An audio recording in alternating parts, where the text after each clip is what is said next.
ఇక మీదట స్కూల్లో అటెండెన్స్ తీసుకునేటప్పుడు ఎస్ సార్ ఎస్ మేడం అని కాకుండా జై శ్రీరామ్ అనాలి అని చేసిన కామెంట్ ఇప్పుడు దేశవ్యాప్తంగా హాట్ టాపిక్ అయింది.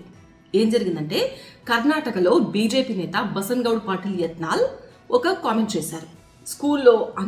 కర్ణాటకలో అన్ని స్కూల్స్లో టీచర్స్ అటెండెన్స్ తీసుకునేటప్పుడు ఎస్ సార్ ఎస్ మేడం అని కాకుండా పిల్లలందరూ కూడా జై శ్రీరామ్ అని పలకాలి అని కామెంట్ చేశారు. అయితే ఆ కామెంట్ని కర్ణాటక బీజేపీ నేత గాలి జనార్దన్ రెడ్డి సపోర్ట్ చేశారు. నేను 100% సపోర్ట్ చేస్తున్నాను యత్నాల్ చేసిన కామెంట్ని. ఇక మీదట నేను ఏ స్కూల్కి కాలేజెస్కి వెళ్ళినా కూడా అక్కడ కూడా ఇదే కాల్ తీసుకుంటాను.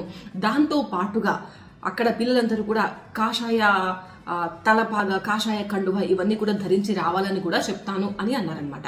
సో ఇప్పుడు ఈ కామెంట్స్ అనేవి హాట్ టాపిక్ అయ్యాయి. దేశవ్యాప్తంగా కూడా కొంతమంది సపోర్ట్ చేస్తున్నారు, కొంతమంది వ్యతిరేకిస్తున్నారు ఈ కామెంట్స్ని. అసలు స్కూల్స్లో ఎందుకు ఇలా మతపరమైన విభేదాలు తీసుకురావాలి?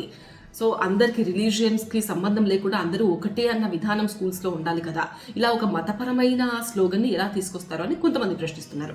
కొంతమంది ఏమో హిజాబ్ని అలో చేసినప్పుడు సాఫ్రాన్ ఎందుకు అలో చేయరు, అది అలో చేస్తే ఇది కూడా అలో చేయాలి అని కొంతమంది అంటున్నారు. సో మొత్తం మీదైతే ఒక పొలిటికల్ బ్యాటిల్ అయితే నడుస్తుంది.